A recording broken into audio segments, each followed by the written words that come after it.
He's got Cobb. Running down the half guard. He reels it in at the 15. Cooper Kupp has the catch. The greatest D tackle ever right here. It's good. Mike Williams with the grab. Feeling fresh as hell. Chargers lead 29-28. The Trojans have won the Rose Bowl. There he goes. Kashmir Allen, 2 long receiving touchdowns, and now a kick return touchdown. This day belongs to Kaz. You're listening to the LA Football Podcast.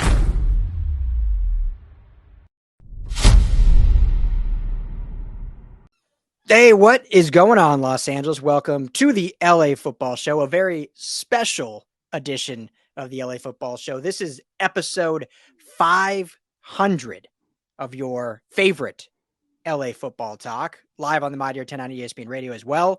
If you are listening on your drive home, we appreciate you for turning that dial to 1090, and obviously on podcast. Thank you for all the listens over the years. If we have now made it to 500, which is insane. My co-host, my better half, joining me as always, the madman, Jamal Madney. What's up, brother? How we doing? Happy Friday. Happy 500.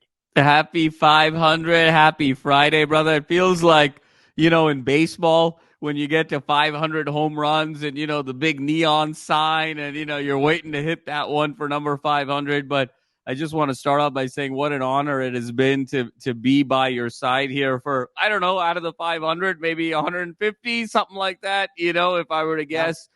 But just to be part of the journey, a small part of it has just been really special. And, once again, we at the LA Football Network are so grateful for you and your vision and the fact that you have built this network from the ground up, and we've all tagged along with your vision and passion. I know how hard it is to get into the content game from scratch. And the fact that you've been able to build something so special is really a testament, and just been a pleasure and a privilege to be part of the journey, and so excited to be celebrating 500. And Rye, we're going for the next 500. We're going to go for the next 5,000. So let's buckle up. It's going to be a great ride. It already has been, and it's going to continue to be an epic one. Yes, absolutely. Well, thank you for the kind words. Unnecessary, but I appreciate it nonetheless. And you and many others are, an integral part of this journey. So I appreciate you saying that, but everyone's, an equal in terms of importance here. And, it's funny, Jamal, thinking back, and I'll give the rundown of the show here in a minute, but, I remember right when you joined the network, having you on as a guest after a while, because I was like, man, this guy's such a good writer. Had talked to you a few times. We didn't know each other super well, but your writing was just outstanding. Still, for those of you that haven't read any of Jamal's pieces, like the best writer I've ever read. And I'm including like the athletic writers and any of those. So you're a very talented writer. I was like, I got to have you on. You obviously know your stuff. Had you on as a guest, and I was like, why am I not making this guy as my full-time co-host? And you, a few months later, came on willingly and excitedly, and here we are now at episode 500. So it's been a ton of fun. We basically, I started, we'll get into all of it, but it's fun seeing now 500 later, kind of how the show has changed, how it's evolved, how it's become kind of a fabric within the network in a sense, because the show not runs the network per se, but embodies what the network is kind of our show. So it's been a ton of fun and excited to do kind of a different episode for 500. Instead of, we've been obviously every episode, we take one of the 4 teams, we break it up, we focus on. So this one, we're going to do more of a reflective about all 4 teams, where they were when we started the show to where they are now, and kind of reflective on the network, kind of a state of the union, if you will, about where we were, where we're going. And then also look at, obviously, it's a big trending thing right now, what's going on in media and the future of media. So we're going to kind of take the business sense of it, if you will. And so maybe take a step back from just analyzing our teams and kind of analyze the state of media and kind of give our thoughts and our opinions. And, people out there might agree or disagree. I'm not saying we're the smartest in the business, but I think we kind of know what we're doing, considering where we started and where we are now and where we're going, and kind of give everyone a behind the scenes look of what we do on a day-to-day here at LAFB and our plans for the future. So excited, Jamal, to get into all of it with you, and super pumped you're here with me for episode 500. Absolutely, Ryan. Just thinking back, I mean, cheers to you, brother. And you had mentioned to me March 20th, 2019, episode 1. So we have to dial the clock all the way back now, nearly 4.5 years. And as we were sort of talking offline, just to think about the 4 LA teams and where they were at that particular point in time. March of 2019, you're coming off of the 2018 season. And, the offseason is just a month and a half in. And if you sort of look back at just this incredible juxtaposition and synergy between the 4 teams in this very unique way. I mean, the Rams, that was the year the Rams with Goff, it was sort of McVay's big splash and arrival on the NFL scene. It was the year the Rams go 13-3, go all the way to the Super Bowl, unfortunately fall short to the Patriots in that 13-3, slugfest of a game. And the Chargers, the snoozer. And then the Chargers are 12-4 that year with Phillip Rivers. And they too fall short to the Patriots in the divisional on the way to the Patriots title run there. But think about that, Ryan. The 2 LA teams combined to go 25-7. Okay. That year, both in the playoffs, both, beyond the wild card round, both end up losing to the same team and the eventual champion in the Patriots. And then you flip that on its head and you look at the 2 college teams, and you had Clay Helton, at USC, and then you had Chip in sort of year 1 at UCLA, still trying to kind of figure all these things out. Those 2 teams go a combined 8-16. The USC and UCLA combined for 8 wins, and they played a game in the Rose Bowl, the famous Joshua Kelly game, where Chip basically gave the ball to Joshua Kelly every play in the second half. Joshua Kelly ended up having 40 carries for 289 yards and 2 touchdowns. And the fact that those 2 teams combined for the fewest number of wins in their rivalry history. And so the pro teams were at 25 wins. The college teams were at 8 wins. And now look where we are. The Rams, 1 Super Bowl title in now, overcoming that loss. The Chargers with arguably one of the 3 or 4 most talented teams in the entire NFL. Look where UCLA has come from that beginning with Chip Kelly to now in a viable Pac-12 championship contention this year. And then SC setting the world on fire, going from Clay Helton to Lincoln Riley. So just a transformative change that has taken place in LA football since the start of this show, to me, is mind-boggling. Oh, yeah, so well said. And one other transformative change I want to talk to that, but real quick, got to pay the bills. It wasn't in episode 1, but they've been with us for a long time, sponsoring the show, our friends BetOnline. Head to betonline.ag today. Use our promo code BELIEVE. That's BLEAV. Get you a 50% welcome bonus on your first deposit. Free money. Baseball's still going on. Plenty of other things to bet on, and obviously futures for the football seasons that are coming up. I've actually, Jamal, started betting on soccer. I've had a lot of fun betting on soccer just because I don't follow baseball enough to feel comfortable. Not that I follow a ton of soccer, but a little bit more than baseball. So it's been fun. So betonline.ag, tell them the guys at the LA Football Network sent you, promo code BELIEVE. So the other transformation you can say, Jamal, is, I've always been, and you've said this, I've always been a kind of pro football first, enjoy college football, but pro's been my thing, and I still love pro. But at the time when we started the show, and it was like, okay, cool. Like, I grew up in Colorado. I didn't really have a college team. I went to Long Beach State. We didn't have football. So I, in college, went to UCLA games and USC games, but I wasn't like diehard into it. It was a cool, like, nice to have. Whereas grew up a Bronco fan in Denver, where football is everything. And then moving out here, and then obviously when the Rams and Chargers came, it was like, awesome. Like, I'm going to follow these teams because they're in our hometown. We're going to start the show and the network that's going to follow those teams. And so everything you said about that was even true for me as someone covering the teams, where it was a little bit tough covering USC and UCLA when they were so bad that year. And you have the Rams in the Super Bowl. The Chargers turned it around, and Anthony Lynn's, I think it was his second year, and really like had a really good fun season. And then you had the Bruins that were, a 3-win team, and the Trojans, it was just still a mess with Clay Helton. And obviously that continued on for a few more years.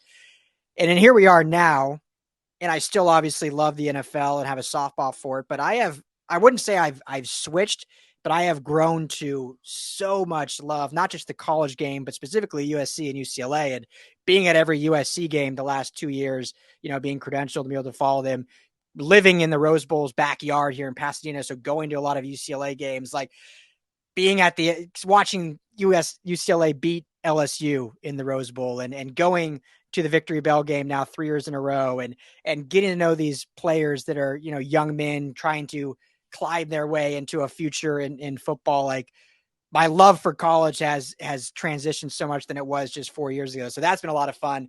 That A, it helps the teams are actually good, but B, just being close to it and covering these teams on a daily basis has certainly helped, because when you get to know the product, you fall in love with it more. So it's been so fun now being a true college football fan, Jamal. You'll be happy to hear that. I'm way more college than I used to be, which I think you can attest to.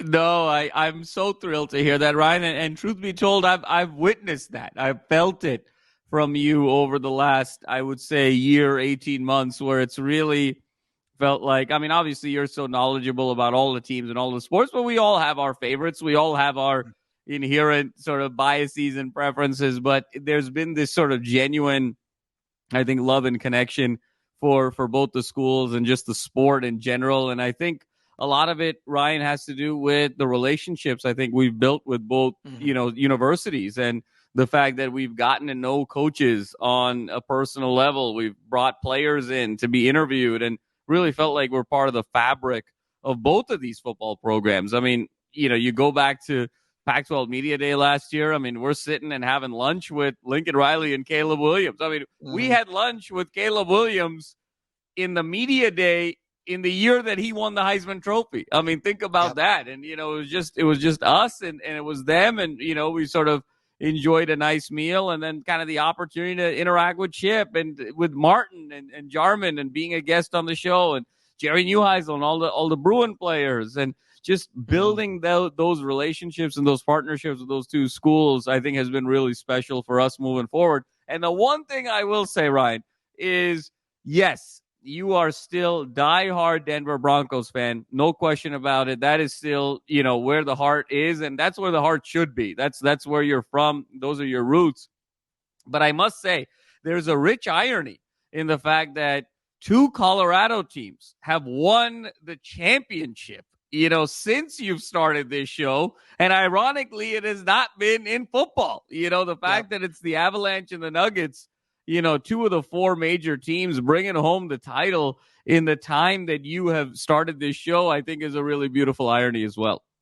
Yeah, and it's just fitting that their owner is the Rams owner. So it still has ties to us at the LA Football Network. So the last thing I'll say about, so when I for I think 4 years in a row, and this is more of a fan, not on the working side, but I tried to go to one Broncos away game every year. Went to New York once, went to Chicago once, went to New Orleans once, and I think one other one. That has since stopped. A, if I have a daughter now, we just can't do as much. B, we're trying to do stuff. But I say that because now with LAFB, obviously we do want to do trips, and we're planning to do trips for the Rams and Chargers. But hey, last year we went to Colorado for the UCLA Colorado game. This year we're planning to go to South Bend to go to USC Notre Dame. So even the traveling has shifted to where our college teams are doing, and I don't see that stopping anytime soon. Hopefully we'll just be able to do one. The goal is, obviously we've talked about this, the goal is to do one trip per team per year. So 4 a year would be the goal. We'll see if we can make that happen this year, but USC Notre Dame I think is a slam dunk. Got to get out there, which is gonna be fun. No question about it, Ryan, and have to get out there, and what an iconic game that is going to be this year in USC's last year in the Pac-12. I think it's going to be really symbolic to be out there in South Bend, one of the iconic locations and facilities in all of college football and all of North American sports, really. How decorated, and that venue really is. It's really remarkable. And I think it's also really special that we were at the very last game that UCLA will play in Colorado for the foreseeable future as well. So I think that was really a special moment for us. And I think there's just going to be so much history made this year with these two schools now departing for the BIG. The last time they're going to play certain schools for a while, even schools that are just so close. When you talk about, it's kind of weird to think about that two UC schools are now not going to play every year with Berkeley and UCLA now, going their separate ways. And it's kind of weird to think that Stanford and USC aren't going to play every year. That rivalry has just been so special, really, since the last 10, 12, 15 years since Jim Harbaugh's arrival at Stanford really kind of turned that rivalry back into something special that it was, back in the 60s and the 50s and what have you. So to see kind of some of those chapters closing this year, I think is going to be really symbolic and, just really excited to be part of it. Yeah, definitely symbolic, but hey, it's going to be pretty cool too in 24 when UCLA goes to the big house to play Michigan. So no doubt. And SC Ohio State and the likes of Michigan and Penn State and Wisconsin come to Pasadena. Yeah. I mean, it's, this city is going to be on fire. And, honestly, Ryan, there's so many Big Ten graduates in LA. And as someone who is part of the aerospace industry, it's remarkable. There's a lot of Michigan graduates. There's a lot of Big Ten, Midwest graduates that come to companies like Boeing and Northrop Grumman and Lockheed Martin and Raytheon and SpaceX and Relativity. And there's a big Midwestern influence in aerospace here in LA. And a lot of people don't realize this, but when you think about LA and industry, the first thing you think about is Hollywood, and rightfully so. But the reality of the situation is LA is also home to the sort of essence of aerospace and defense in this country. It's really the Silicon Valley of aerospace. And so there is a very deep, rich set of Midwestern graduates that are living and working in LA. And that is going to come and be revived in this sort of significant way that I don't think people truly realize and appreciate in the years to come. And I think it's going to be really special for the city. And, just really excited to see maybe the city of LA start evolving its identity from a sports perspective. And I think we're really on the precipice of some historic things. Yeah. I mean, we talked about it last USC Notre Dame game about how many Notre Dame alum live here in LA. Obviously, they're not in the Big Ten, but still a Midwest historic school. So it's absolutely evident. And, I love the Pac-12. I've defended it for many years since doing this show, since doing this network. I still love I'll love it this year.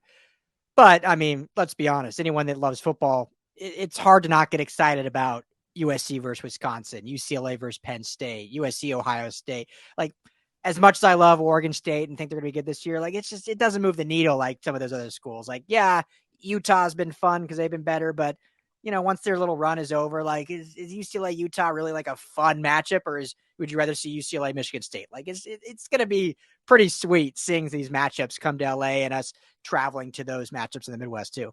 No doubt, Ryan. And the way you said, it doesn't really move the needle. I mean, that's kind of what every major network is saying right now, and why, the Pac-12 is just struggling so mightily to get any sort of a media rights deal, because obviously these are great rivalries that we have accrued now over the better part of 50, 60 years. But when you talk about media markets and fan bases, does Corvallis, Oregon, does Pullman, Washington, does Eugene, does Tempe, Arizona, do these places really move the needle when it comes to galvanizing a fan base and a nation? Truthfully, when you talk about marquee, not quite. And so I think it's been a really special era. But I think that the times are a changing in front of us with USC and UCLA now going to the BIG. Yeah. So, okay. Well, you did a beautiful job breaking down quickly at the beginning, but let's take a look at where our teams were, each kind of go through it and have some fun with it, and then we'll move on. But back when this show started in March of 2019. So as you alluded to, the Rams, had just lost Super Bowl. Chargers lost in the divisional round, and the Bruins and Trojans had dismal years right before that. But maybe we can even just do it this, like, think of a memory from that season. So I'll start. So the 2018 season, and I want to make sure this is, I should probably look it up. I'm just thinking it's off the top of my head. I hope it's not the 2017 season. I'm pretty sure it was the 2018 season. The Rams hosted the Vikings at the Coliseum. They played at the Coli that year, obviously. SoFi was not open yet. And when everyone thinks of best regular season game, they're not wrong, but everyone thinks of that Monday night thriller, Chiefs, Rams, supposed to be at Azteca in Mexico City, ends up coming back to LA because of the field being issue. And that probably was the greatest regular season game. But often overshadowed a few weeks prior to that was the Rams-Vikings game in the Coliseum. It was, I believe, a 38-31 Rams win. It was the game where Robert Woods jumped and high-fived YG in the stands. And it was, when you think of Jared Goff and Kirk Cousins, there's kind of a lot of similarities there, like two good quarterbacks, probably not great. Goff probably has a better overall arm, but their physicality, their athleticism is very similar. And it was a shootout, both throwing for almost 500 yards. There was over 1,000 yards of total offense in that game. Obviously, what was that? 8 touchdowns total. And I was there. I took the Metro down and was in the stands for it. And it was a blast. I mean, it was the Coliseum again, because during those times, SC games were empty. I mean, no one was going to SC games. And now we're finally seeing the SC revival kind of come back. That place was jumping for the Rams. I mean, it was a packed house. A lot of Viking fans came out, obviously, which is fun. But I mean, Rams fans were excited about the Rams being back here in LA. That was year 2, obviously, or year 3, 2016, 2017, 2018. So year 3. And yeah, just such a fun experience watching pro football at the Coliseum and just being able to see a game of that caliber that was just a really, really fun matchup between those two teams. So that was I guess you can phrase it that way. That was kind of one of my favorite memories of that Rams season in 2018. Yeah, Ryan. I mean, I remember that game, and I will always remember that year as sort of the arrival of Sean McVay on the national stage. And, we knew a lot about him in terms of the Shanahan coaching tree and what he was doing in Washington. And he felt like a mini John Gruden at the time. And it's kind of like, who is this young guy? And is he truly the real deal? And if you recall, the Rams playing in the Coliseum, which just felt so different and new and fresh for LA after not having pro football for 23 years. And then having to kind of go through that first Jeff Fisher season where the Rams were sort of allergic to the end zone. I mean, if they scored more than 10 points in a game, it felt like you just had to stop the game and just celebrate, have a parade. I mean, it was just they were anemic on offense. And so to then see Sean McVay come in, institute, I remember just the pace was so different and the way the Rams would line up and how quickly they would kind of go no huddle, or they would line up so quickly, and all the pre-snap motion and everything just felt so new and different, and zone read and short passes and really kind of getting the matchup that they wanted. And it almost felt like a basketball team on grass in so many ways. And so it was the Sean McVay arrival on the NFL scene. And then on the flip side, it felt like it was one of the great shots that Phillip Rivers had to win a ring. And it was one of Phillip Rivers' kind of great regular seasons to go 12-4 and really sort of galvanize that team and look like there could be such a deep run there. And so, it's sort of remarkable in many ways that it was sort of year 2 of the LA football experiment in a lot of ways, but it was probably the most successful both of those teams have been at the same time. I don't think there's been another year where, these two teams together got to 25 wins. And so it was just so special there.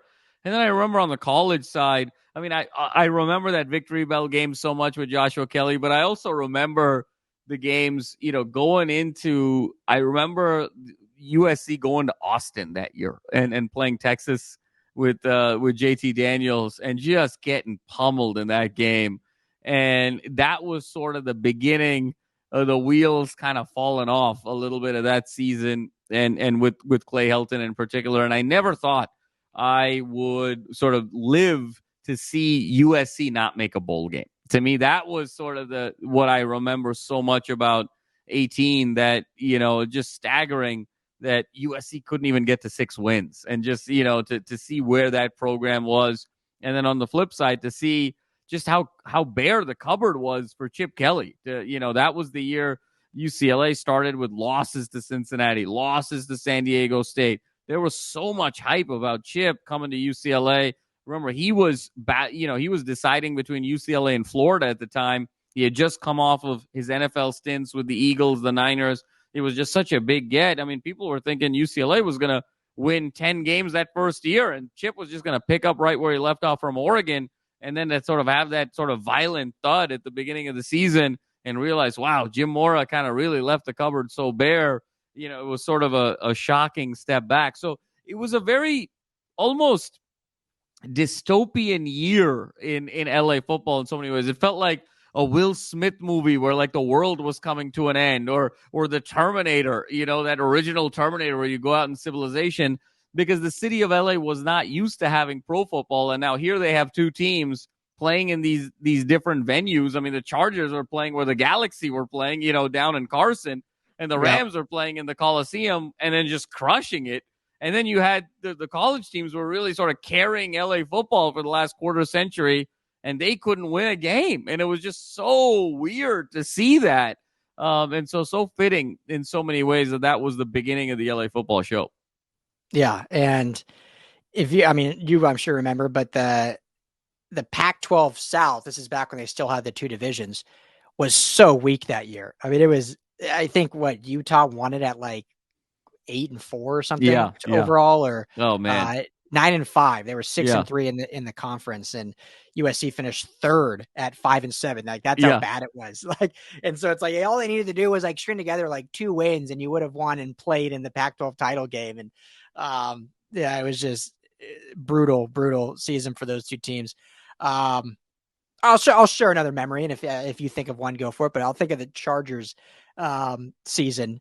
And everyone will remember this game because it was a great game, which I'll tease it with that. But I remember we were driving back to Colorado. I want to say it was for Christmas break or so to go see my folks. And it's me and my wife. Yeah, we were married. You're married there. So I want to get that right. Been a year married. So me and my wife were driving back to Colorado, and we have been driving all night or all day, and it was evening now. Obviously, it was 6 o'clock or so, or 7, and we're driving through the mountains. It's snowing in the Denver mountains. We stop at this small town called Dillon in the mountains, and we're like, let's just get some food. And I just need to like not be in the car for an hour, just like let's relax, maybe have a beer. And so we stopped at this little like Dillon. I think it was called the Dillon Brewery, and that game that was on was, I think it was Monday night. It was Thursday night or Monday night. It was the Chargers-Chiefs game. And if you remember that game, that was the one Phillip Rivers drives him down at the end of the game to what we think is tie it. They end up going for 2, the pre-Brandon Staley shuffle, if you will, by Anthony Lynn. They go for 2, drop a beautiful play. Mike Williams is right open the end zone. They hit him. They win the game 28-27. And so I was able to watch that in a Colorado bar in Dillon, Colorado, with the snowflakes fluttering, and watching. That to me was the true Chargers coming out in LA. Yes, the game was at Arrowhead in Kansas City, but it was they were having a good year, and they were kind of starting to make a name for themselves. Obviously, they played in the tiny stadium. They got made fun of a lot for that, but it's like they were winning, so people were kind of caring a little bit, and that was kind of that stamp of approval. Like, okay, we're here, and we're going to make a name for ourselves. And obviously, it all went to S the next 2 years under Anthony Lynn, but that was a fun game. It's kind of the epitome of their season. Yeah, Ryan, it was a really interesting year. I remember that game vividly, and I have to say the other game that obviously jumps out to mind, I mean, painfully, but it was the Super Bowl, that 13-3, snooze fest in many ways. But there were some real moments there. I mean, I still remember that Goff overthrow in the back of the end zone that could have changed kind of the whole game. It was sort of the Jimmy Garoppolo overthrow before the Jimmy Garoppolo overthrow, if you will. That was kind of a Rams moment where they could have still won that game. And I also can't help but remember that game and not think of Todd Gurley, and just, how that game was sort of an inflection point in his career, where he was the MVP that year of the NFL. I mean, it's incredible to sort of think about the offensive MVP of the league. And, there were so many questions in that playoff run of why isn't he kind of getting enough, tread on the tires and during the course of that playoff run? Is McVay just kind of saving him for a deeper run? Like, what's going on? And then the fact that he didn't really get a lot of touches in the Super Bowl, and there was a lot of blame initially as to why that was. And then to find out that he had this sort of degenerative case here that was ultimately, prematurely cut his career. It was just such a staggering reminder about the shelf life of an NFL running back and just how quickly things can change. And so to me, that game and the end of that season really signified the end of maybe the Todd Gurley era with the Rams, and how great he was in sort of ushering in LA football and really being the only offensive weapon that the Rams had the first couple of years in LA, and then kind of segueing to more of a balanced attack with Sean McVay, and then ultimately, the home run off season to go get Stafford and go get obviously Jalen Ramsey and others and kind of go all in, quote unquote. But to me, that was an inflection point of an era. Yeah. And to look even big picture outside of football and of that game, and this maybe will be a hot take, if you will, but we've talked a lot about how, to be successful here in LA, you have to win, but you also have to win with style. Like, you got to be fun to watch. Yeah. And you can't just be a snoozer team that wins because people are eventually going to get over it. And that whole season, the Rams did such a good job of being exciting. We already talked about of being Vikings entertaining. Game. Absolutely. We talked about the Monday night Chiefs game, all the scoring, how great Todd Gurley was and then even when he did get hurt and they brought in Chris Anderson or CJ Anderson off his couch, and all of a sudden he was rushing for 100 yards, and they were just so fun to watch. And so I think a lot of you had your fans that as soon as they moved back were like, great, I'm a diehard Rams fans, but you had a lot of just casual NFL fans who were like, all right, yeah, the Rams are here in LA, I'll root for them. And then I think those casual fans got really excited. And then even though they were in the Super Bowl, the fact that they scored 3 points and it was just arguably the most boring Super Bowl out of all 53 of them that there's been or whatever.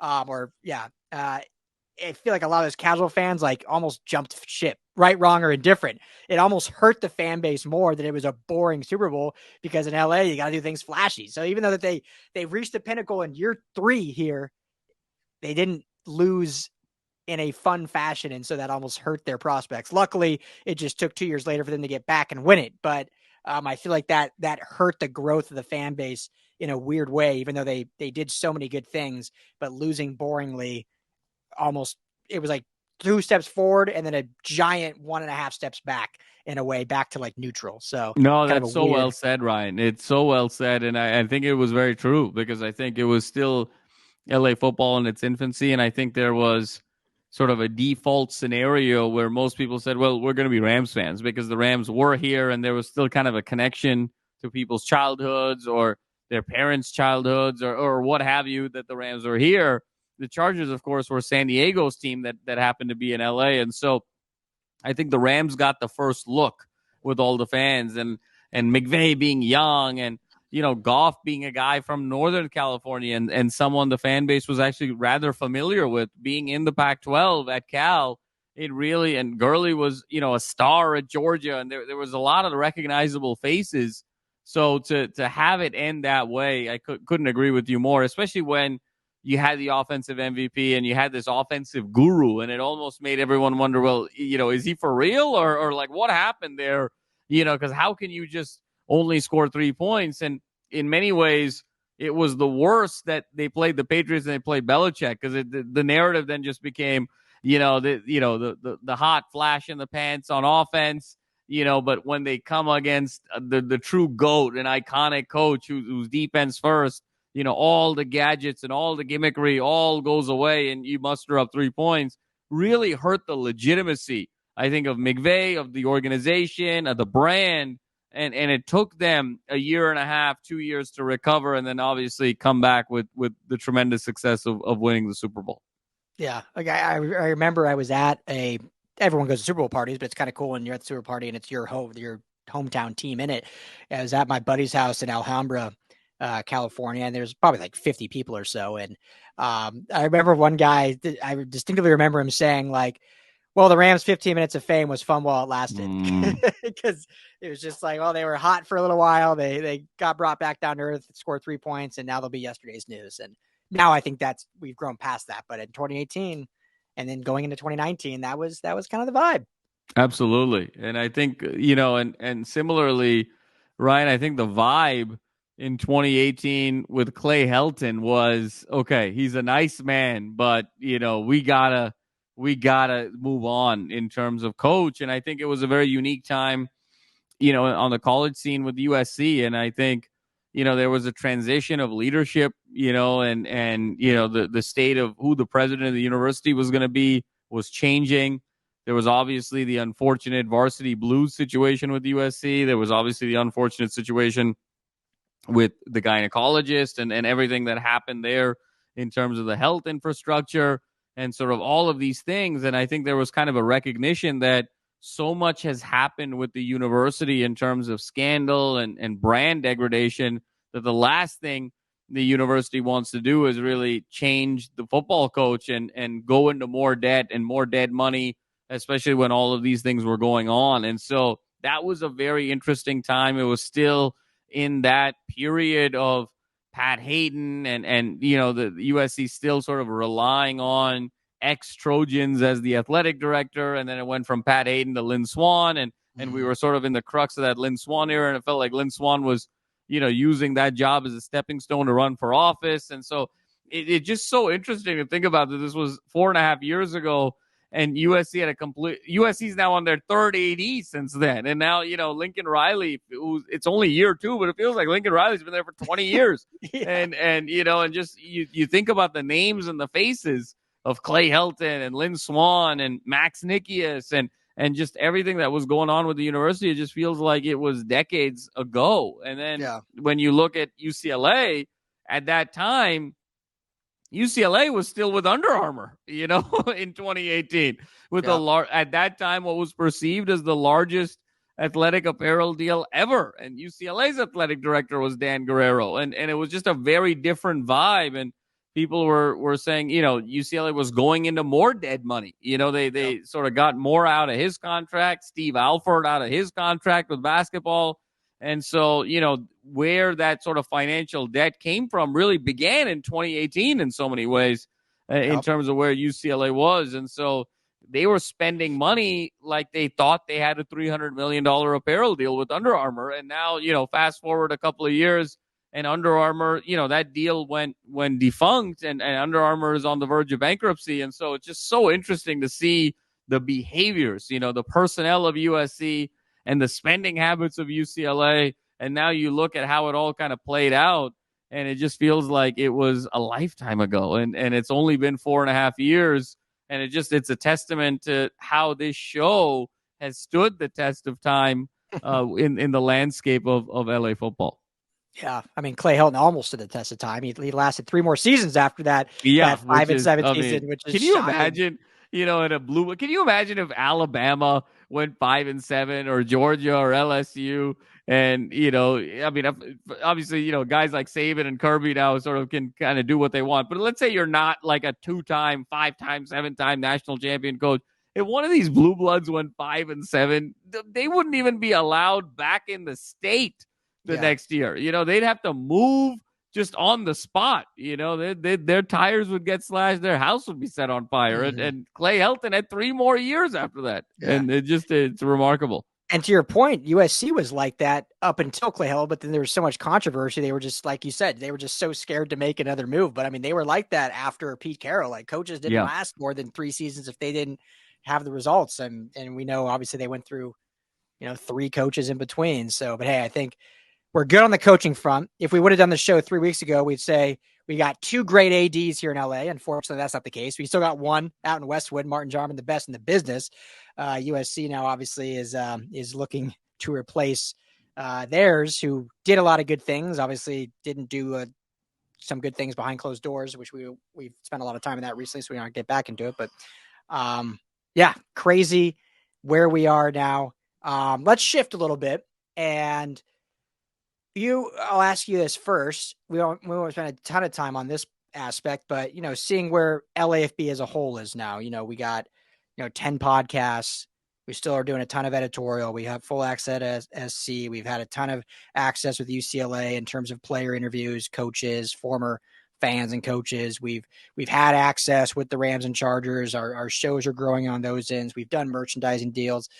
Where we sit right now, Jamal, from where you joined, 2-part question. What are you most proud of that we've accomplished since you've joined? And what are you most looking forward to that we kind of have in our pipeline? I mean, we don't have to give away too much, but just like something that's not like a secret. Just what are you excited about that we've got in the pipeline that we're going to be bringing the fans here soon? Ryan, I think the thing that I'm most proud of, it's 2 things. I mean, first and foremost, it's the relationships that have been built. 4.5 years ago, I didn't know who you were. 2.5, 3 years ago, I didn't know who you were. And that's sort of a staggering thing to think about, and when I think about my life, sort of 4.5 years ago, March of, 2018 or what have you. I mean, I was still single. I wasn't even engaged. I was, there was just like a different life, altogether. And, I was dating my wife at the time, but, it was just a very different life. And so, thinking about that, but first and foremost for me, it's the relationships with you, the relationships with others on the network, and just the genuine, friendships, brotherhood, bond, and when you and I kind of talk and about the future of LAFB and how this is a family business and we're thinking about giving it to our children. Obviously, you already have a beautiful daughter. I'm going to have kids at some point soon.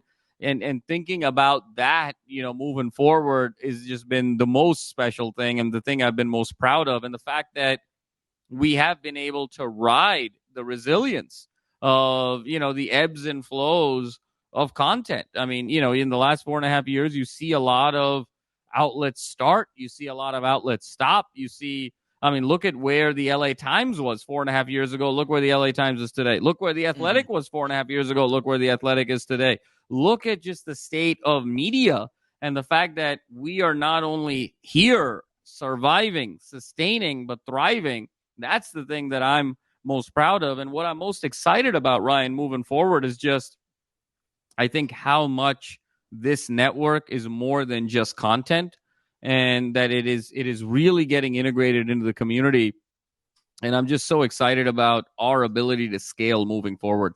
I think you and I have spent a lot of time crystallizing what is the vision of LAFB moving forward. And I think you and I have crystallized it to as good as it can be moving forward, where we are balancing quality with scale, domain knowledge and nuance and intimacy with our audience, with going broader as well. And I think we found really the right balance. And so in terms of our roadmap and where we're headed, in terms of partnerships, in terms of people, in terms of resources, I'm so excited about where this is going to go. And I think this is the first year. This is the first year of the next chapter of LAFB moving forward. I'm thrilled to death about it. Yeah, absolutely. Well said. And kind of took mine from me. I'll similar to you. I think what I'm most proud of is obviously the relationships and everything, but I'm most proud of just in general, just the people we have here and the drive and work ethic. And, I think we've had a lot of success. We've had some tremendous growth.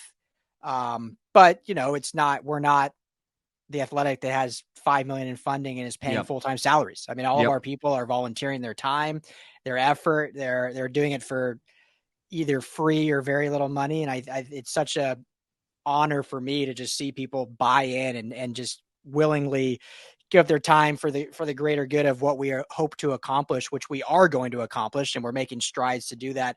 And really excited about the next month as we add different things that will give us more ability to do that. But I think seeing, as you mentioned, the relationships, but just everyone that's bought in and put in their time. And, you've been here, I think it'll be what, two years. And is it this month, 2 years? It might be. Yeah. It might be June. It's hard to believe. I for some reason, when you said that, it felt like it was in March. We were in March right now. And I'm like, wait, actually we're at the end of June. Yes. Yeah. So this would be, it's sort of staggering to think about, Ryan. Absolutely. So you've been here 2 years. Will Decker's been here a little over 2 years. Our Chargers Unleashed show and Rams Brothers show both have been here now, I think 2.5, almost 3 years. Our Desai guys have been here for like 5 years. Chauncey, our Rams Brothers, been here like 5 years. I could go on and on. Carey, one of our UCLA writers, has been here like 4 or 5 years. I know I'm forgetting to mention people, but it's just like, it's so cool that not only we have great people, but it's like they've been here a long time and have stayed because when you're in the content business, the turnover rate is so quick. And so, as soon as people get, fed up or get tired or get bored, they just move on and go on. So the fact that our team of, 25 or so people has been, the majority of those 25 have been here for 2+ years, I think is really cool. And I think everyone is going to be rewarded here soon. So that's probably what Ryan Anderson, Skinny T, he's probably been, 4 or 5 years. I mean, from the beginning, Ryan, so yeah, I mean, it's remarkable. Yeah, Ryan Anderson, he started off writing about the Niners back when we covered the full West Coast football. So blasphemy. yeah, and Oh now my he goodness.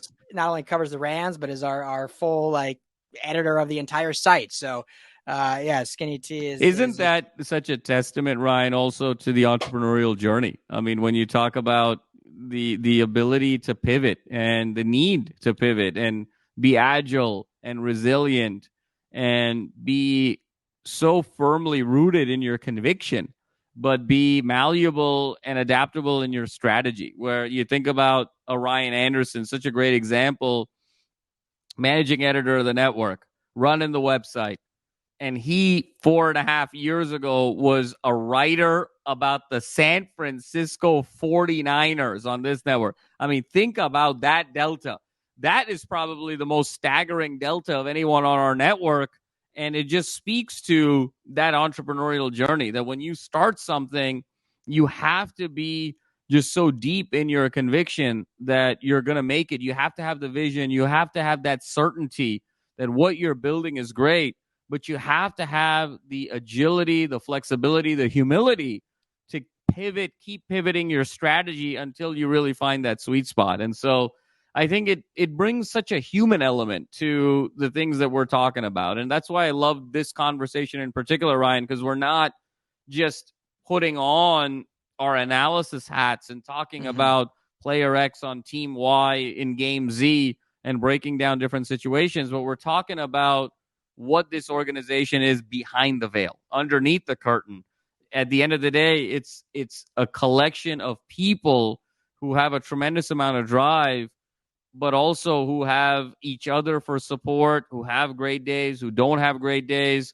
And I think it's just such a great testament for life. And the other thing, Ryan, that we haven't even really talked about is the fact that this network overcame COVID and overcame the pandemic and still stayed true to itself when so many businesses and organizations unfortunately had to succumb to the international of the economic pressures of what the pandemic brought and just the different challenges that came, social, emotional, developmental, financial.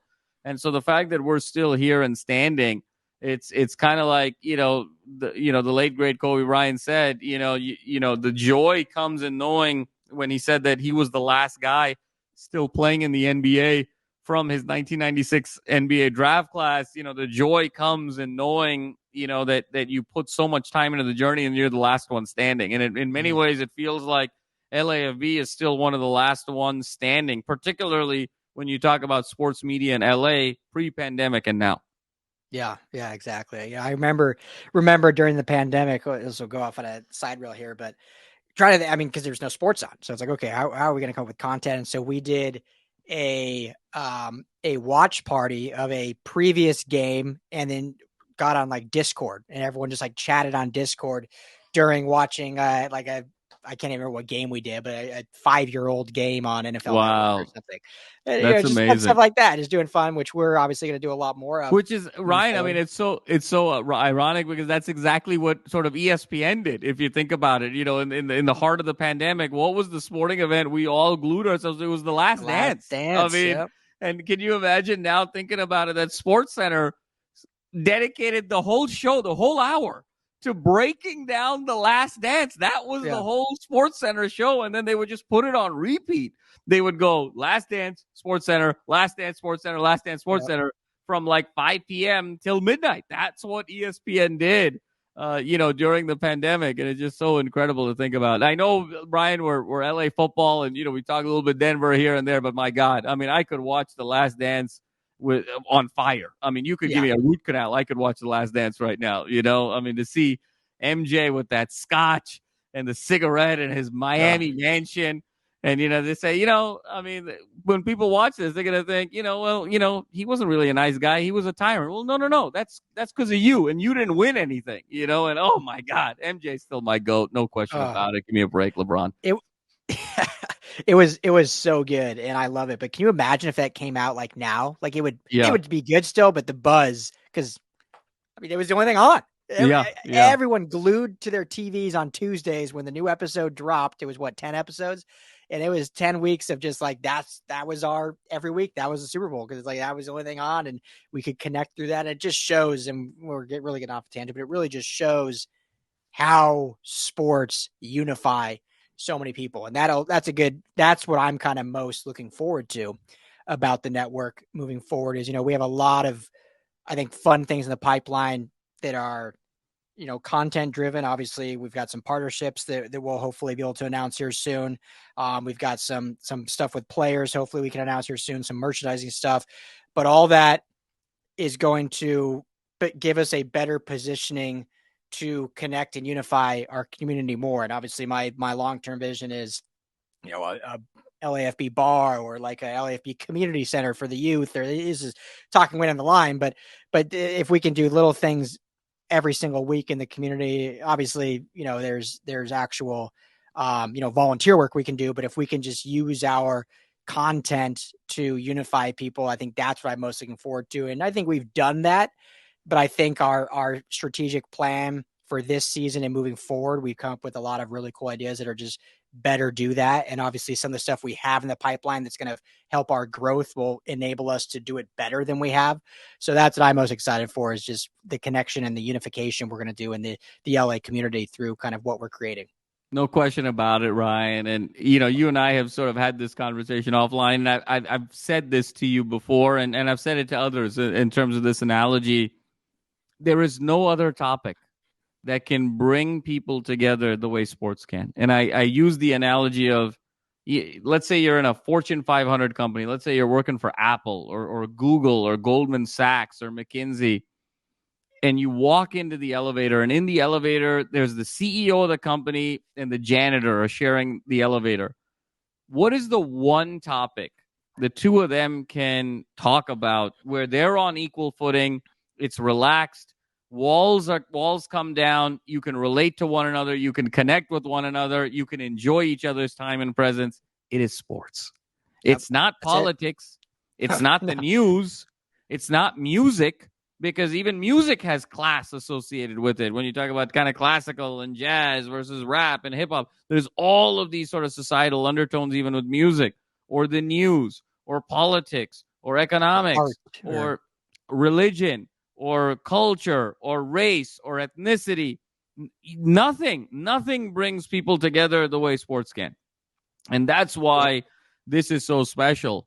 And that's why I think our show is really special, because we're bringing together also 4 different teams as a collective of the fabric of LA sports. And in many ways, we're giving LA, yet another face of its identity through the lens and through the eyes of their football teams, and just how different that is. And when you think about the Rams having been here for so many years and then leaving and coming back, and the Chargers in so many ways being kind of the upstart team from a different city, needing to find themselves, starting off, playing in Carson and now all the way to the SoFi. And then when you look at the college teams and the juxtaposition there, you got one school that's a private school that, has had sort of this history of having spoiled children. And then you got another school that's a public school that's got this sort of history of social justice. And, you sort of bring them together 11 miles apart. There's just so much there. There's so much nuance. There's so much richness there in terms of the diversity of people and the diversity of objectives that, we get to tell stories. It's funny. Are we really a sports network? Sometimes I don't think so, because I think what we are is we're storytelling about people and about their lives and their passions and their successes and their failures, but we're just doing it through the allegory of something that is 100 yards on freshly cut green grass on Saturdays and Sundays. And I think that's what makes this very special and deep. Yeah, that's so well said. So well said. I think that's a great transition into our last part of this episode and kind of talking about the future of media. And, you hear as of late, like, oh, the way we know media is dying or journalism is dying and whatnot. And so I'll let you kind of talk about this first. But everything you just said, I think, is so relevant, because in my opinion, journalism is not dying. It's just changing, and you have to be able to adapt and put yourself in a different way And so I'll say my 2 cents after, but just kind of your thoughts on, obviously, the Athletic layoffs. LA Times have had continual layoffs over the last 5 years. ESPN's had a ton of layoffs. There's this new AI elephant in the room that is really taking hold, and it's just going to be a part. It's kind of like, when you're a parent 10, 15 years ago, or when did the iPhone come out, whatever, the iPhone comes out and it's like, oh, we don't want our kids to have these. And you kind of just have to say, well, it's going to be there. So we need to just figure out how to like utilize this the best way we can as a parent. And that's kind of with AI. Like, how do we use this to the best of our ability instead of just being the get off my lawn guy saying it's killing journalism? So just kind of your thoughts on everything and the state of the media that's going on. Yeah, Ryan, it's so fascinating. I think it's a really fascinating time to be in media today. Today in media reminds me a lot of where the state of technology was maybe 20 or 25 years ago with the commercialization of the internet. And the big theme after the .com era, and we were sort of coming out of it, was the blurring of the traditional disciplines in tech. Before early 2000s, late 1990s, people in technology were very comfortable saying, I am an electrical engineer, or I am a computer scientist, or I am a chemical engineer, or a civil engineer, or a mechanical engineer. And then what changed after, the early 2000s was this blurring of disciplines where it was multidisciplinary, it was cross-disciplinary, and no longer were you just a subject matter expert in one particular field, but you became just an engineer. You became a problem solver. You started thinking of things at the system level. And that's what sort of led to innovations like the iPhone and innovations like these incredible NVIDIA microprocessors and inventions in space and in healthcare and climate change and on the list we go. And I see a very similar pattern here with media where I think pre-2023, pre-chat GPT, pre-generative AI, I think folks were very comfortable saying, I am a sports writer, or I am a podcaster, or I am an editor, or I am a photographer. They were very comfortable in talking about their lanes. And now I think the future of media is going to be much more multidisciplinary. We are all storytellers and we are all personalities, and we have to bring ourselves into our content and be able to provide that content in a very unique way that is unique to every person. And so I think gone are the days where you can just say I write, or you can just say I speak, or you can just say I shoot, or you can just say you do one of these things. And I think it's going to be much more holistic experience moving forward. And I think where media is going is individuals have to put much more of their soul and their intention and their heart and a number of different skills into putting a piece of content together, because that is what's going to resonate with the audience. And I think tools like generative AI will help share that message, will help scale the content, will help provide gateway material to the material that you really want everyone to share and see and go to that next order.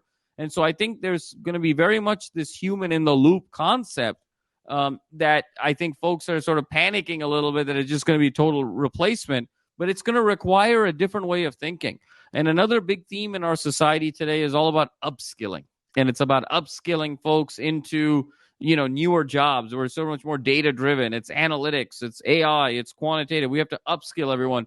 And I think media especially needs to be upskilled. And if you are just one form of artist, if you will, in terms of journalistic artist, I think you have to upskill to be all different types and be more of a generalist and be more holistic moving forward. And I think that's what I really love about our network, where you write and you're obviously show and you're an editor and you create social media content, and I write and I'm on the show and I do social media content from time to time, and on the list we go. We have a lot of, Swiss Army knives. And I think it's going to be a world of more Swiss Army knives when it comes to media moving forward. Yeah. I mean, agree with everything you said. And I'll say what I believe is going to happen and why I actually like it. But it's, to me, media, how do I say this correctly? So I think when you look at like our network, and you just said it perfectly, like everyone has to be a Swiss Army knife. I think a lot of the big brands and a lot of the hedge fund funded brands have been so just, they're so, like, if you go to look on LinkedIn and you go, even still to this day, go to the LA Times and they have like, I don't know, 2,000 employees, and you look at some of the titles, you're like, what is this job necessary? Like, I never want to take a person's job away, their livelihood, but there's a lot of jobs where you're just like, what is this doing that's benefiting not only the company, but also benefiting the public, right? Because as a media company, we're there to benefit the public. Like, you're not just there to collect a paycheck. And so when you're a small business, a small network, every ounce of job that you're squeezing out of people is going for the utmost benefit of the company, but also to the content and also to the community. At least that's our model. And so when every person that's not only volunteering, but actually getting paid here is, hey, you are going to do X, Y, and Z because A, you can, and we believe you can, but B, that's what's going to benefit everyone. And then C, that's what's going to get the most of our dollar going forward, instead of just throwing it at 4 different people that then don't put everything into it because there's really not a lot to do. And you look at those other companies, and it's, again, I don't want to talk about it lightly because I hate seeing people lose jobs, but they're trimming kind of fat in areas that just isn't really necessary, unfortunately. And so what I think this revolution of AI and technology is going to do is, it's going to make the market much more competitive again, which it should be, in my opinion. In a capitalist society, you want competition to be there. And it's going to force writers specifically to get back to creatively writing. So what it's going to do that I think is good is it's going to eliminate the need for a person to write preview articles, to write how to watch articles, to write post-game articles, which, if you want to be a journalist, you don't want to be writing those anyway. Who wants to sit and write a preview article about matchups that you don't need to be processing? You want to write a story. You want to tell the story of how Caleb Williams went from DC to Oklahoma to USC to probably going to be the number 1 pick in the draft. Like, you want to embed your voice and your storytelling capability for the masses to read. You don't want to be writing 4 previews a week, 4 post games a week. And hey, if you want to watch this game, you can watch it on ESPN Plus, you can watch it on this, and that's your job. Like, so it's going to eliminate the if you will, the low hanging fruit, which you don't need anyway. So I think I'm excited about this whole new tech move and this AI move. And, we're obviously a much better place in the sense that we don't have to lay people off. That helps. I would feel much differently maybe if I had to tell friends and people that I care about that, hey, we can no longer keep you around because we just can't afford it. Luckily, we don't have to do that. But I think we've positioned ourselves in a way that we can adapt, and we knew changes were coming in the industry. So we wanted to be able to and be ready for that adaptation. And so we're going to be able to utilize these changes to the best of our ability, and not only put out better content, but have our content creators creating content that they care about, which in turn our readers, our listeners, our viewers will care about, because who wants to read the 10th preview article on a Rams Niners game when I can just have an AI tool do that. And then you can really have our writer write a significant article that is meaningful, that not everyone can do, because everyone can write a preview article. I hate to put it out there. All these people on Twitter that want to be writers, anyone can write a preview article. It's not hard to do. If you took an English class in high school, you have the writing capacity to write a preview article. But can you write 1,500 words on why Matthew Stafford is going to be a relevant quarterback this year and a potential MVP candidate, and really break that down and watch film and give you X's and O's? Because AI can't do that. Not every writer can do that, but a true journalistic content creator can. And so that's what we're in the business to do. And that's why I don't think journalism and content creation is dead by any means. I think it's just evolving, and it's evolving for the better. And it's going to get us back to our roots of creating stuff that we care about. And then, so I'm excited about that. No, Ryan, that was really well said. And, there's a couple things that come to mind there. I think what technology is doing, it's Darwinism, right? I mean, it is forcing us to adapt to be more relevant in a competitive society. But what technology does is it creates sort of the Van Goghization of media in so many ways. I mean, think about generative AI. Generative AI today can create new images and new art and new sort of visual representations of the most beautiful things. But at the end of the day, an original Van Gogh is still tens of millions, hundreds of millions of dollars. When generative AI can create something that maybe some people would say, hey, this is arguably just as good, if not better. But the nuance of his strokes, the violence of, how he sort of drew color and emotion and intent and nuance and the connection that he had with his art is what you're paying to be inspired. You're paying to try and transcend that person artistic interface in a way. And so you're paying for so much more than just a frame and colors on a canvas. You're paying for what that represents, the story behind it, the pain, the labor of love that went into it, but also what it represents in terms of where humanity can go.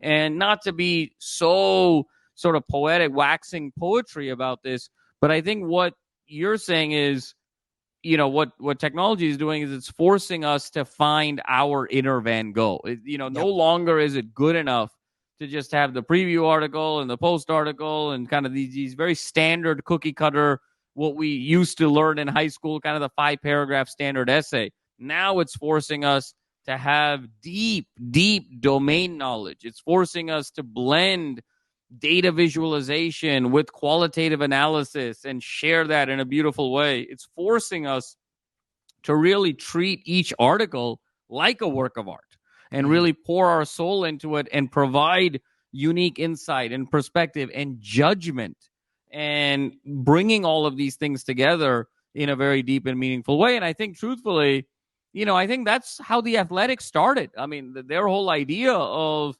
paying for content was, we are going to go deeper and in a much more intimate way of providing content through qualitative analysis, through quantitative data, through visualization, through analogy, through allegory, through metaphor, through really breaking down the numbers and getting deep. And I think that principle still holds very well. I think, unfortunately for the Athletic, the economics of growth force you to have to sort of scale and go broad. And if you go broad too quickly, you sort of lose the detail and the expertise that you had to begin with. And you sort of lose yourself a little bit. And I think what I love about what you and I are doing, not to sort of criticize any other outlet in any way, shape, or form, but I think you and I are very committed to that nuance, to that detail, and to that art. And I think we want to grow, but we want to grow in a very conscious and responsible manner. And you and I have both talked about this offline. I mean, we're not in it for the money. We're in it for the love. And it's for the love of creating content and bringing people together. And so when that is something that is far above the bottom line, because honestly, Ryan, if you and I were very bottom line focused, you and I would probably be doing other things after 4.5 years, just truthfully. Yeah. But that's not where the motivation is.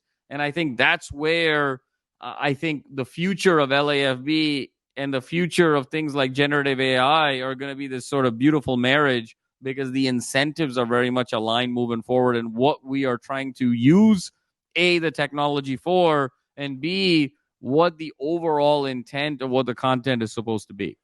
Yeah, 100%. And, just looking even further into that before we wrap up, like if people want to blame this new AI movement for killing journalism, it is definitely going to take jobs away. I mean, there's no other way to say it. But if they want to put the label of killing journalism, I mean, we could first put the blame on Twitter.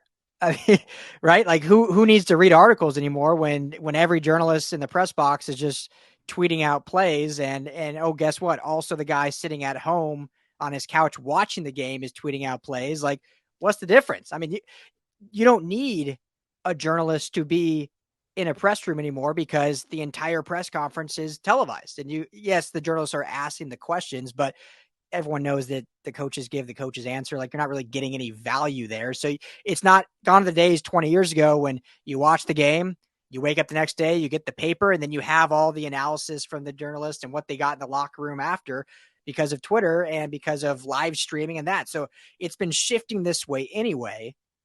And so now with the addition of AI, we're just further getting rid of the unnecessary need to spend time on the mundane things and able to focus that elsewhere. You know, Jamal, I'll have to try to find this. It might not be as good as a piece as I thought it was, but one of the most fun pieces I ever wrote a while back was I went to one of the Rams training camps down in Irvine.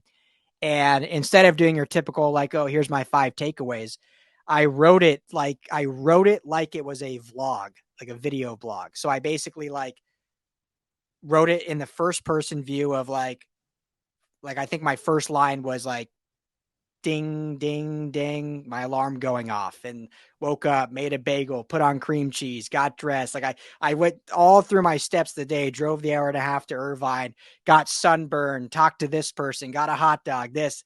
And then I obviously threw in some analysis in there too.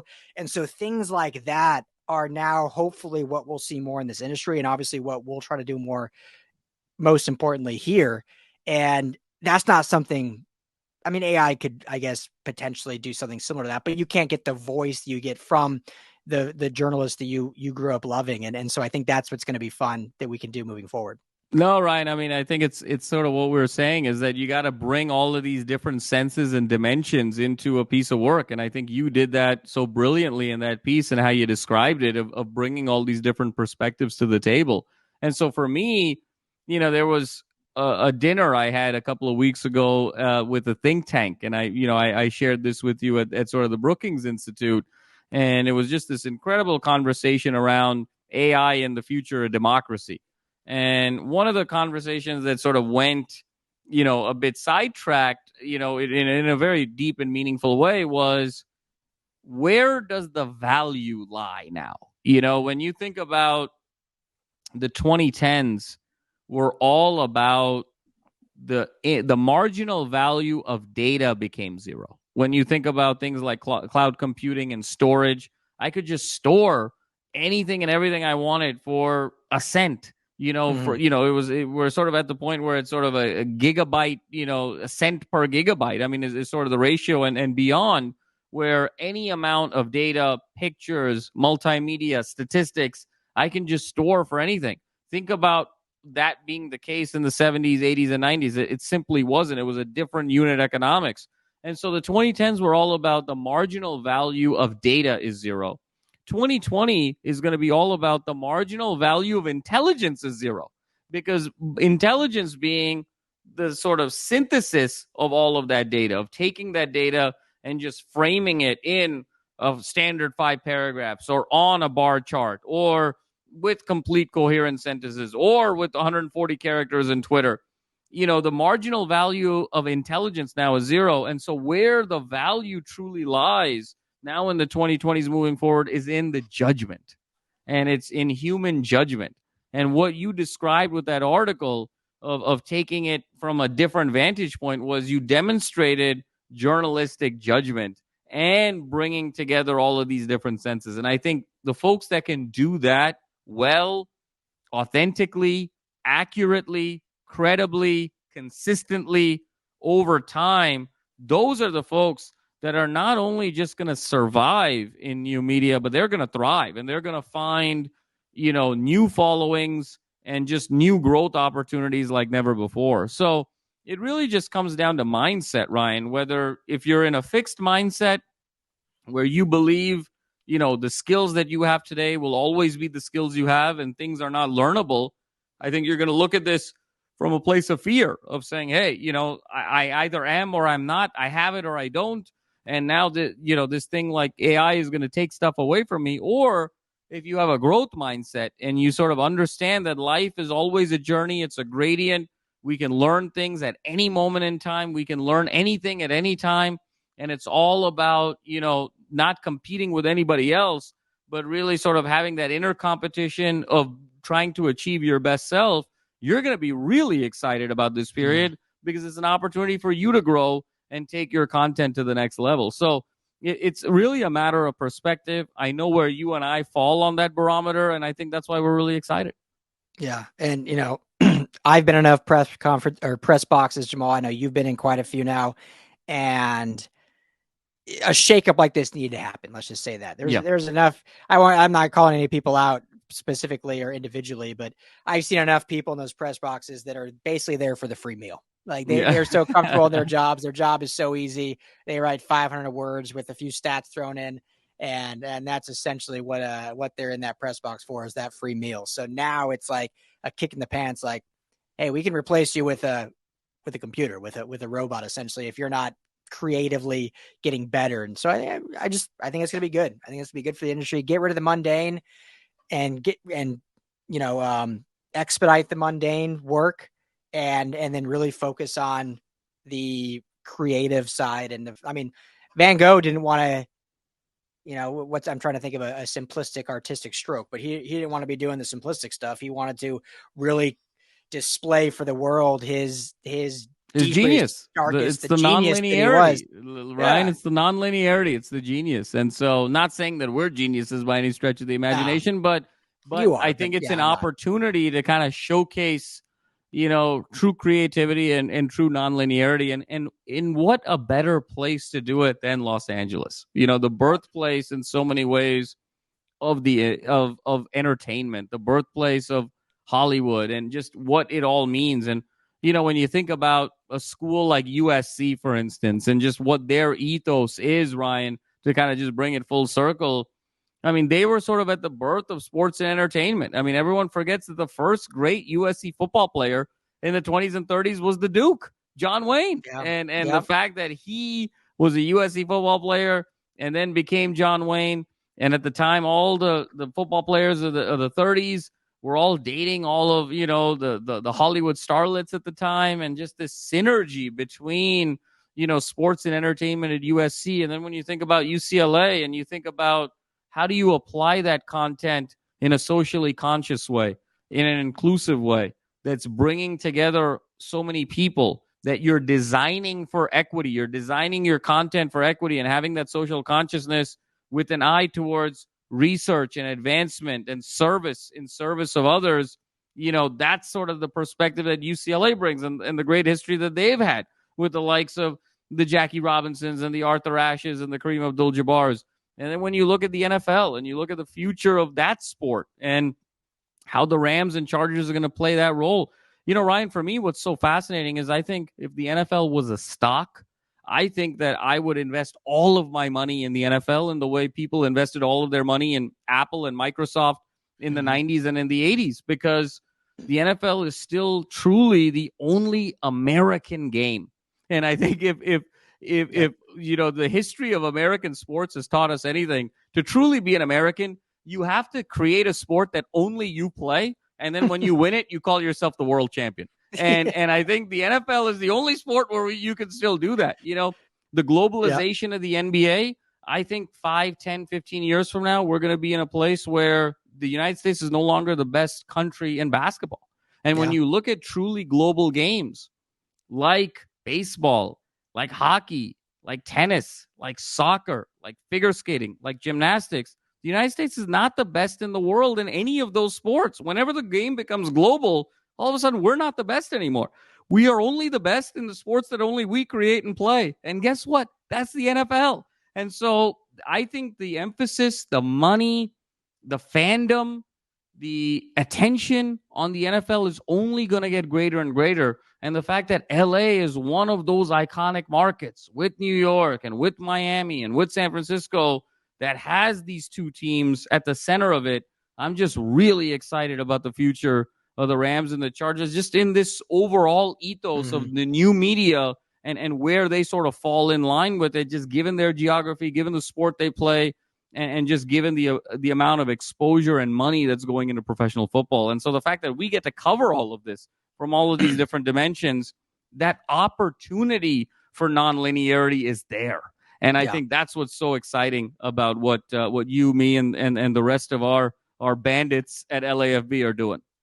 Yeah, and what's so cool, and we'll wrap up with this the next 5 minutes, is when you look at the Rams and Chargers specifically, and we've talked now for an hour and 18 minutes about forward thinking and about, looking at the past, but where do we go to the future? And you look at both these two teams and how forward thinking they are, and here's how I'll explain it. When you look at the Rams, they are the most forward thinking team in terms of roster construction.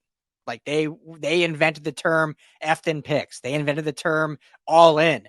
They invented the term like all these different things of how to build a roster. They have hired the youngest coach ever in all time. I think he's still the youngest coach in the NFL today. That's and he's crazy. going into year 6 or 7. And just all these things that they've done first, and moving back to LA and building SoFi, the innovator that Stan Kroenke is, I think everywhere that I've been, the best stadium in the world. And just all these things, they're so forward thinking in what they do as a front office on the football field. And you look at the Chargers and what they are building in terms of their social media team, their content team, what they're doing on YouTube, what they're doing in LA, their new building in El Segundo. They are the most forward-thinking organization in that respect. I think they're catching up a little bit on the football side as well. They're not quite there yet. Tom Telesco, love him. I think he's done some good things, but he's definitely a traditional GM in the way he operates things. Doesn't trade in the draft. He stays chalk in a lot of ways. We've seen him go outside the box a little bit these last 2 free agencies in terms of signings and trades with Khalil Mack and whatnot, but definitely more traditional. But in their business sense of content and social and community relations, they are extremely forward thinking. So the fact that we can tie that all in our forward thinking and bring community together, and the football forward thinkingness of the Rams, the content forward thinkingness of the Chargers, it's an exciting time for us, and it makes it really easy. Well, easy is a relative term. Easy to cover the teams in the sense that there's a lot to talk about. Hard in the sense that we don't get much sleep. I mean, there's always but it's been great. That's exactly right, Ryan. Wow. What a fun episode this was, Ryan. I mean, a very special one. It'll be one that I'll always remember. It's just so nice to kind of take a step back, zoom out, talk about the history of the network, the history of the sport a little bit, the history of, just the society in which our network is, talk about the future of technology, forward thinking. Man, I felt like I was in a TED Talk today. This was a blast. Yeah. Oh, it's great. Like, I love all of our episodes. But it felt perfect. Episode 500, the middle of June with nothing going on. It's like we can get more just relational and talk about where we've been, where we are, and where we're going. And, in our advertising decks, our pitch decks, that's literally one of the slides, where we were, where we are, where we're going. And so it's fun to kind of actually bring that in. I'd love to hear, from any of our listeners, just their thoughts on the future of LAFB, the future of media, just any thoughts. Like, hit us up on Twitter at Ryan Dart LAFB, at LAFB Jams, at LAFB Network is the main one. You can text us, text LAFB to 31032. Love to hear from you guys, but we've got a ton of fun things planned this season. We're definitely gonna be doing a lot more in-person stuff. I know Jamal and I really, and the whole team, we really want to do a lot more tailgates and be involved on these game days and do bar meetups and watch parties and, talking to a handful of bars about potential partnerships and stuff like that. So a lot of exciting stuff, my friend. I mean, it's exciting to see where we've come, and it's even more exciting to see where we're going. And I cannot wait for what's to come, but I'm obviously very happy with where we are in the present too. Absolutely, brother. It's been what a fun ride. And like I said, we're 500 in and just getting started, 500 in and 5,000 to go. And, so excited about where this is headed. And I think it's going to be a really magical year here in 23 when we talk about the last year of USC and UCLA in the Pac-12, when we talk about the Rams, potentially when you talk about that forward thinking element, redefining maybe what rebuilding means and, how that's really going to unfold. And we may 10 years from now, 12 years from now, look back on 2023 as the true arrival of Justin Herbert and the Justin Herbert era with the Chargers. And could 2023 be the year that Justin Herbert breaks through and wins the NFL MVP and really signifies the beginning of that era in not only Chargers football history, but NFL history. So much at stake, so much symbolism, so much, historical significance, so much excitement, so much anticipation, prediction, all of these great things. I think 23 is going to be a special year. Yeah. One thing I do know is looking at my hairline in the camera. My hair's not going to make it another 500 episodes. So I'm glad it made it this long, but it's just painful to see. But anyway, no, you're looking great. You're looking spry. I just love the shine on the forehead. You're looking aerodynamic. You're looking young. You're looking vibrant. It's just beautiful. Calling someone's hairline aerodynamic. That's definitely not what you want to hear, but hey, I'm glad I got my Daddy Pig shirt in. Love it. 500 for, it was Mia's birthday theme. And then she, today she's like, hey Daddy, wear your Daddy Pig shirts. I'm like, all right, let's do it. Oh, that's amazing. But anyway, this was a blast. Jamal, thank you as always. That is all the time we have. Hope you guys enjoyed the State of the Union address for LAFB from myself and the Madman. We appreciate all of you. For Darude Madney 2024. Yeah. There we go. I mean, we can't be much worse than what's been going on the last 8 years or so. So I think it'd be quite the upgrade there and forward thinking, if you will. So, but thank you all. Appreciate you. Let's keep this ride going and on to bigger and even better things. This is the LA Football Show, LAFBnetwork.com. Everyone have a blessed weekend. We'll talk to you guys all next week.